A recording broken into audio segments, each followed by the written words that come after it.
High বন্ধুরা, welcome to MCQ zone. এই যে তোমরা ছবিটি দেখতে পাচ্ছ, এই ছবিটিতে টোটাল কটা ত্রিভুজ আছে তোমরা কাউন্ট করে বলো। ভিডিওটা পজ করে কমেন্ট করো তাড়াতাড়ি।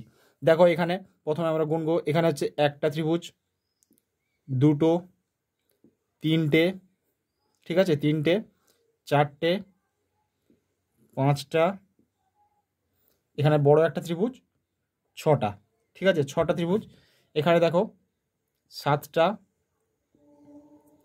আটটা, এখানে বড় একটা ত্রিভুজ, নটা, এখানে দেখো ছোট একটা ত্রিভুজ, দশটা, এটা 11টা, বড় একটা 12টা, নেক্সট আছে এখানে 13টা, এখানে একটা 14টা, এখানে বড় একটা 15টা, এদিকে একটা 16টা, এই যে বড় একটা ত্রিভুজ 16টা, 17টা, 18টা, 19টা, তাহলে 19টা হবে রাইট অ্যান্সার।